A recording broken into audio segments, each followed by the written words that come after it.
Now, 256 gigs don't last long. It's just crazy. I was talking to him. It rained out at the fair, so I guess Deadpool and Wolverine going to be a pretty good movie.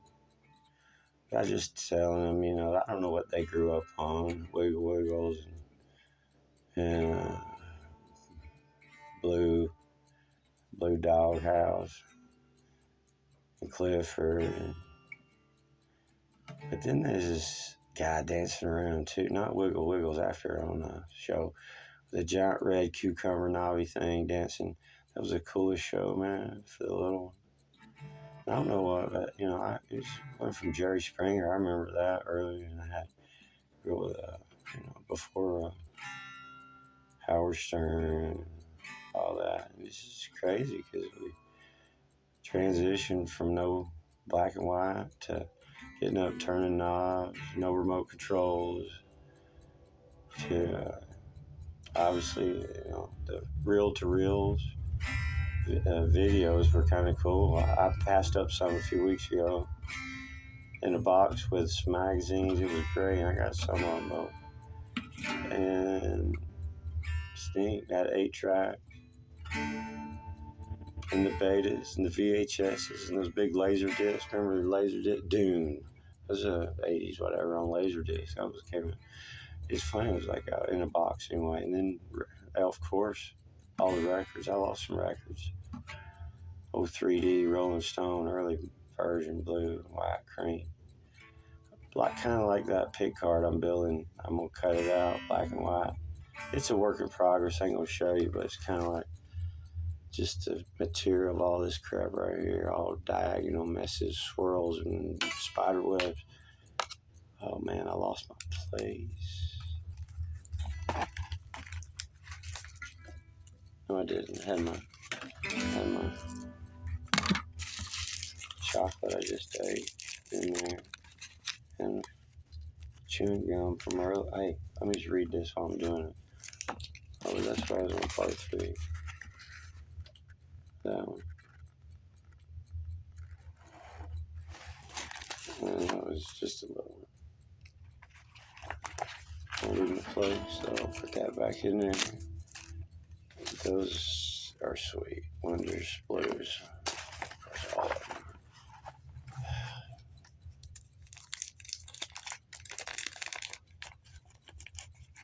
Bazooka Joe.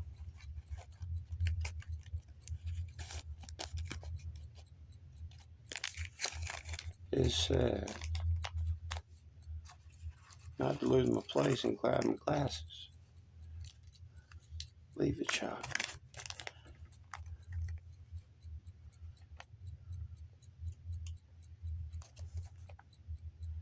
Where have you been, Pesty? Dad asked me to take our old cat out somewhere and lose it. So I carried it 10 miles out in the country and turned it loose. Did you lose it? Lose it? If I hadn't followed it, I'd never have found my way home. Fortune. Don't chase after happiness. Create it. Wow. Crazy.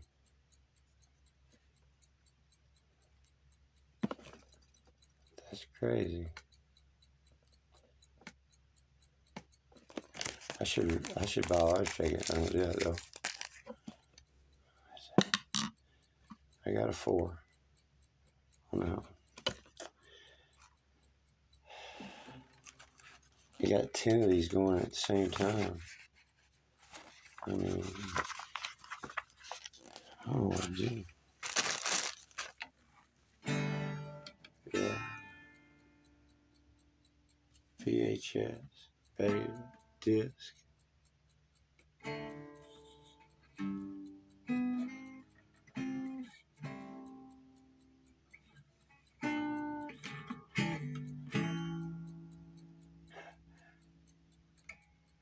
It's like immediately from 8-track to cassette tapes, and that to straight to CDs. It didn't last. And before I knew it, I had pagers and a big phone. You plug in your cigarette lighter in your car.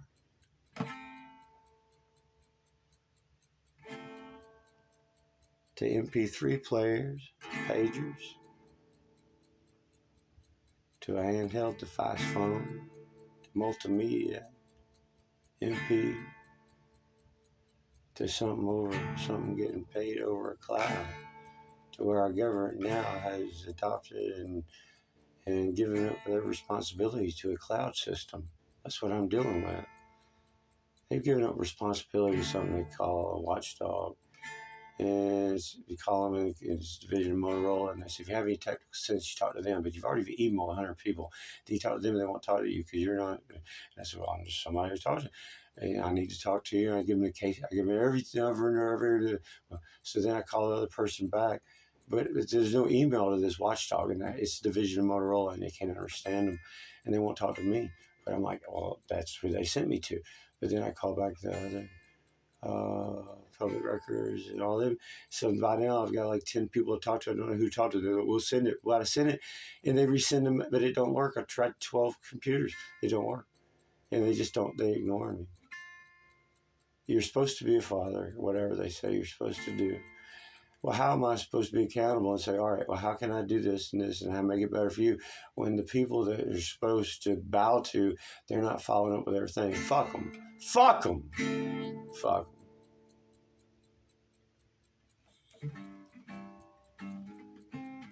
Cut your seatbelts. Cancel your mandated car insurance, or you're just scum like me. You wretched. You ain't nothing. Go burn your house down.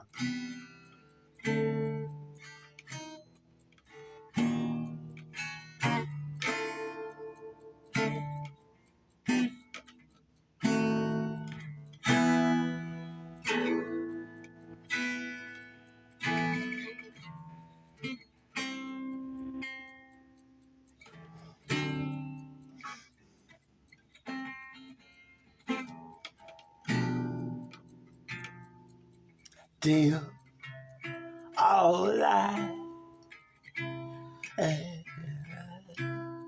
see you watching.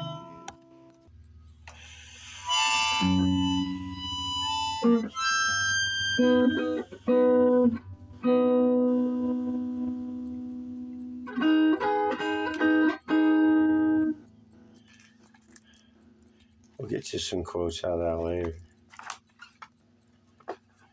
And I figured out something I can recycle. All of my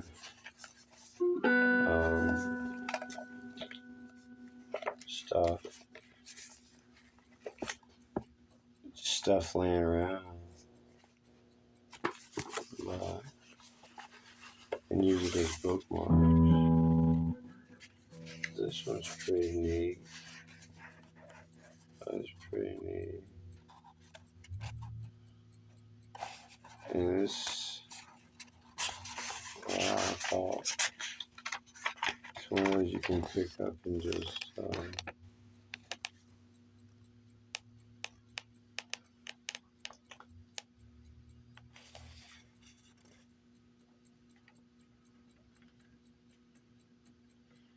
pick a few pages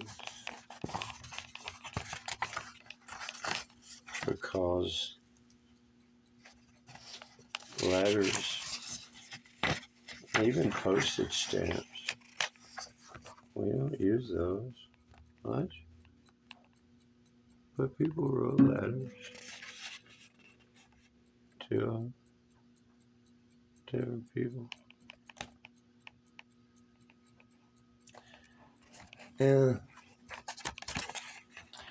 you can get a time frame how people do stuff, different words. I don't want to be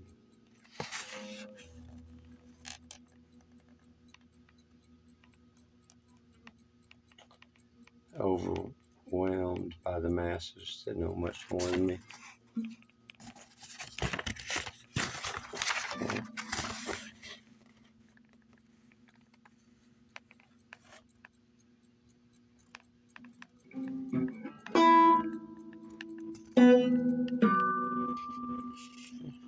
And the G always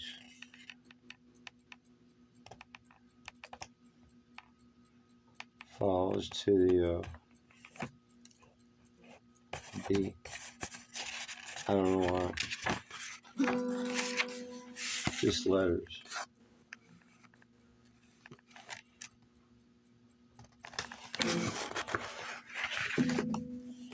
And I got bookmarks in that. The cool. Oh yeah, it is. It's a good bookmark. And now that I know where it was, I'll put it back. This bookmark has proved to be interesting. The air is so healthy that there is no disease-bearing cloud or pestilence vapor or corrupting breeze. The island has little use for doctors. You will not find many sick men except those that are actually at the point of death. There is here scarcely any means between constant health and final death. Anyone born here who has never left his healthy soul in the air, if he be of the native people, never suffers from any of the three kinds of fevers. They suffer only from the ague, and even that only very seldom.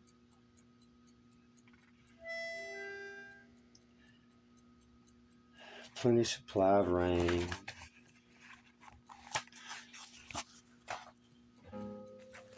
And this one I've been working on a while. And it's become most useful to use. What I was saying earlier. My rolling paper cardboards to mark point. Lactatus demortus per secatur. But human hands bring nothing about. Refuge is taken to idols. Apollo and Asclepius are besought. Importunately, a remedy is demanded. For why should they have invoked for the weary the goddess Persona for driving away enemies, the goddess Polona for the sick, as a physician, either Apollo or Asclepius, or both together, if there was great danger? But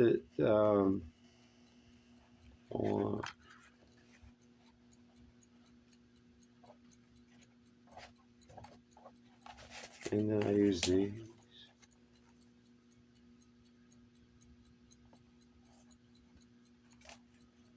I couldn't tell you why that was there.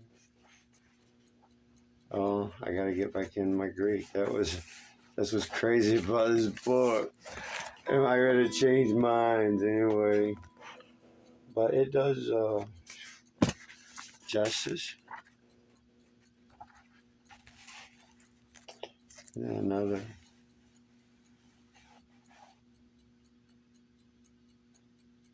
Three blessed Pagan Asclepius, by your skill, Diophantus was healed of his painful incurable ailment. No longer does he appear crab-footed, nor as if walking on cruel thorns, but sound of foot, just as promised.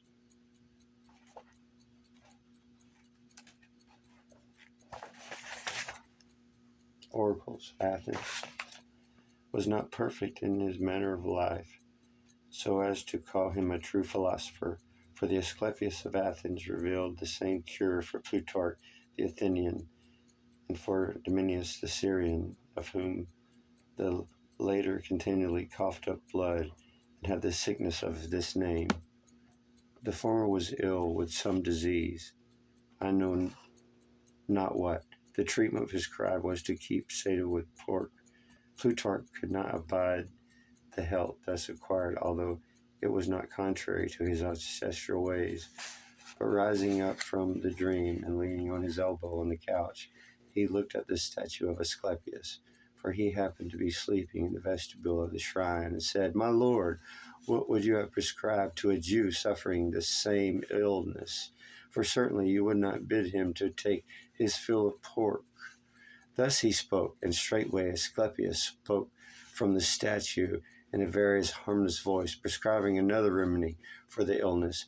But Dominius, trusting the dream, even if it was not in accordance with the law, the ancestral law of the Syrians, and not availing himself of the example of Plutarch, ate of the meat at the time and ever after. It is said somewhere that if he omitted one day fasting from the meat, the illness unfailingly returned until he was sated with pork again. Bacon, bacon!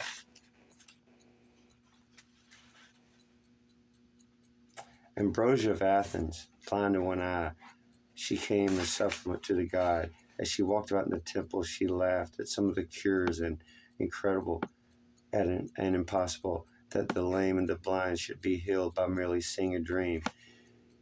In her sleep, she had a vision. It seemed to her that God stood by her and said he would cure her, but that in payment he would ask her to dedicate to the temple a silver pig as a memorial of her ignorance. After saying this, he cut the diseased eyeball and poured in some drug. When day came, she walked out sound. A voiceless boy, he came as a supplement to the temple for his voice.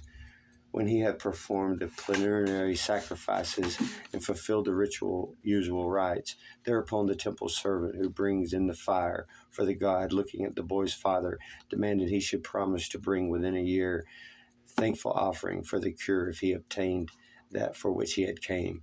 But the boy suddenly said, "I promise." His father was startled at this and asked him to repeat it. The boy repeated the words, and after that became well. Pandarus, a Thessalian, who had marks on his forehead, saw a vision as he slept. It seemed to him that the god bound the marks round with his head bound and enjoined him to remove the band when he left the abaton and dedicated it as an offering to the temple. When day came, he got up and took off the band and saw his face free of marks. And he dedicated to the temple the band with the signs which had been on his forehead. And there's dozens more of different. But the boy suddenly said, "I promise." His father was startled at this and asked him to repeat it.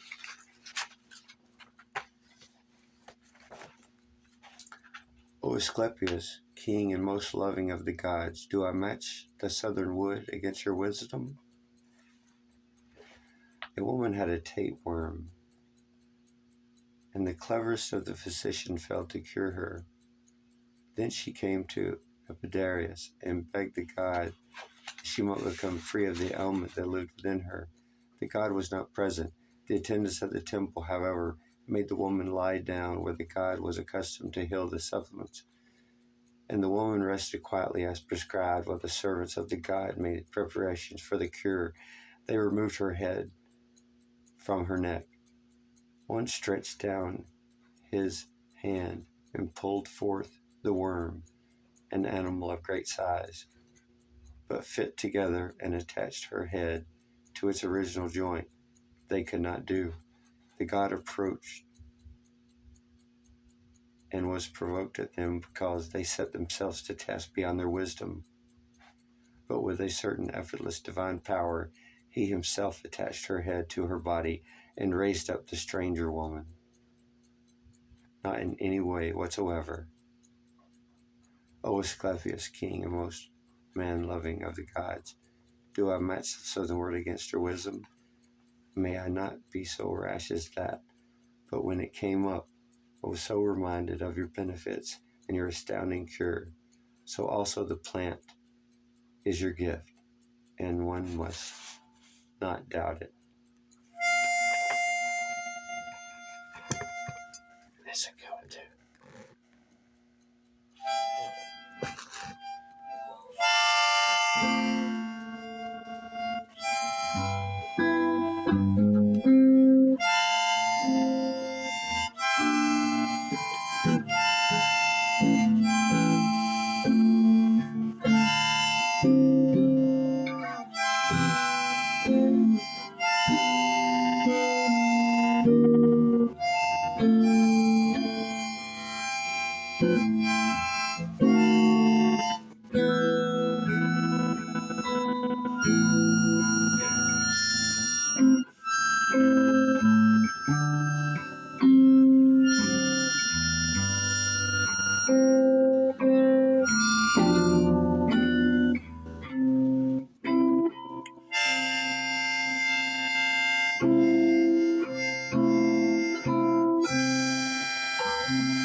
Always be a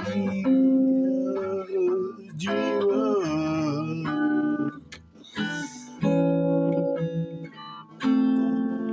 I was born that way.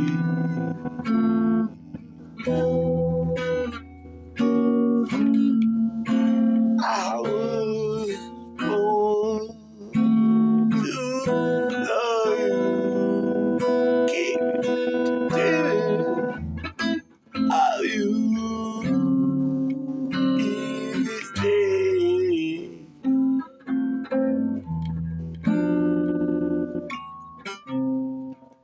I dim all the lights and I sing in my chair. Smoke from a cigarette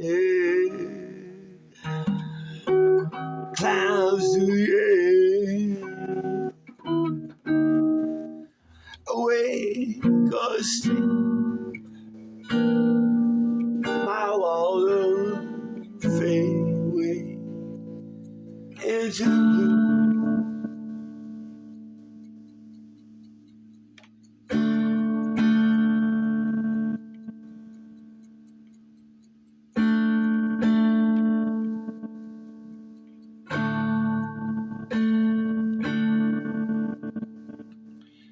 Yeah, well, what's the neat thing is, after being a drill sergeant, doing everything I can, the first experience she has with you motherfuckers,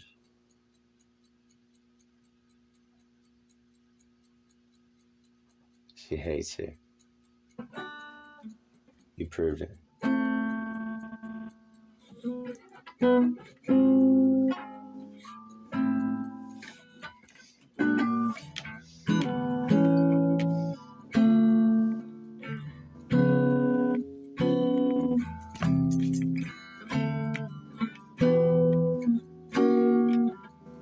I got a lot of incense.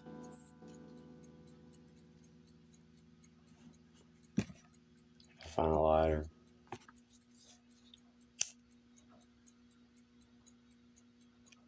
Found one. It's purple. It's not even a color. Oh, I'm lucky if it lit off that. Or something.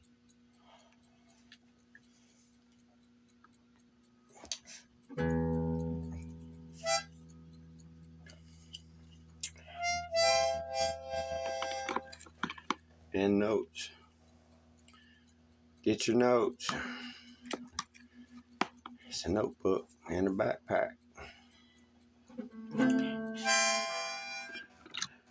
I was reading.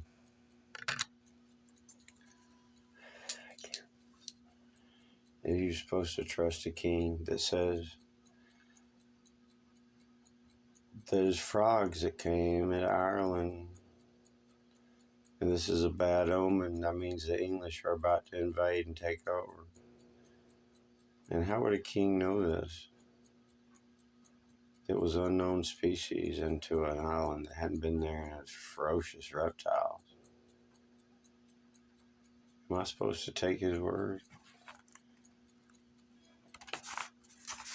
And it's crazy because it's just recorded by somebody that actually got to talk to another king. And it was sent, I guess, from Wales that was wanting correspondence on different subjects. So there was this person in the background. The thing about it, and then you talk to Irish people, how long had they been there at the time? And the king there said that the bullfrogs were a bad omen. And I'm like, well, do you trust the king?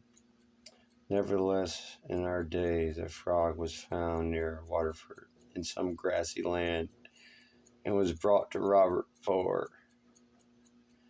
was in charge there at the time, and many others in assembly, both English and Irish, while it was still living, while the English, and more so the Irish, regarded it with great wonder. Duvanelius, the king of Ossory, who happened to be there at the time, with a great shaking of his head and great sorrow in his heart, at last said, and he was a man of great wisdom among his people and loyal to them. He said, that reptile brings very bad news to Ireland. And regarding it as an indication of what it was to be, he said that it was a sure sign of the coming of the English and the imminent conquest and defeat of his people. No one will suppose that the frog had ever been born in Ireland, because here the mud does not, as elsewhere, contain the seeds for which green frogs are born. If it had been otherwise, frogs would frequently and in numbers have been found either before or after this. Perhaps it came from a neighboring port, and the ship by chance was thrown out on the land, and since it was not a poisonous reptile, was able to live for some time. That was a number 25 on page 52 of A Crazy Wells, Gerald. So, does the king even know?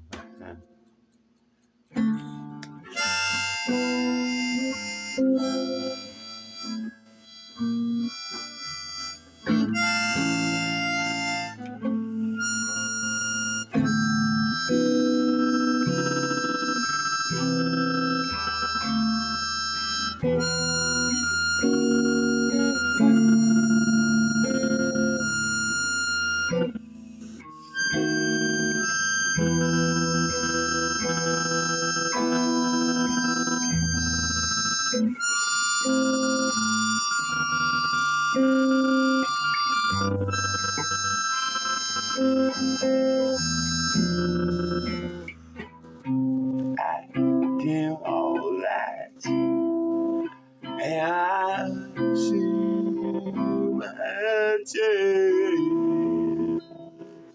The smoke from cigarette climbs through the air. The walls of my room fade away in blue. I deep in the deep of you.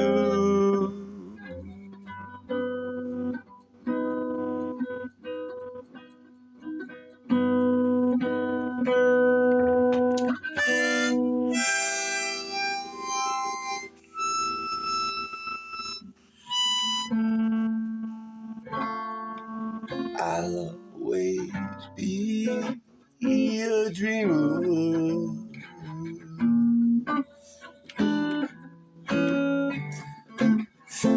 For I was born that way.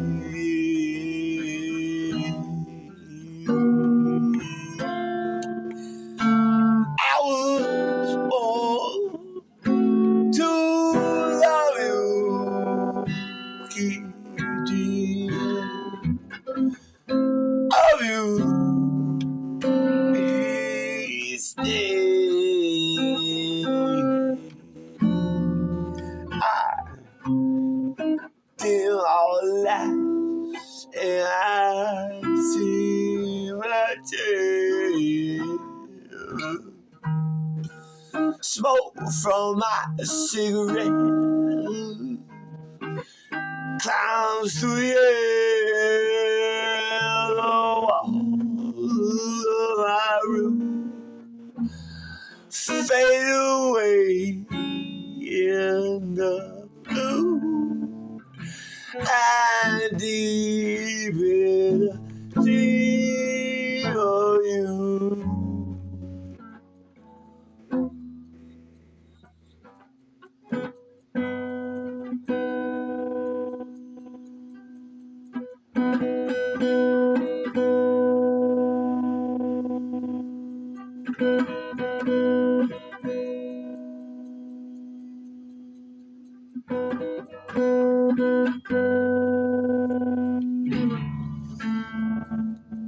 I'll always be a dreamer,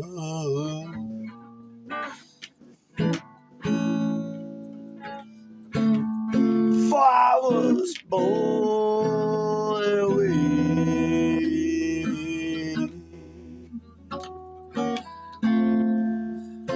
I was born to love you, keep dreaming of you each day.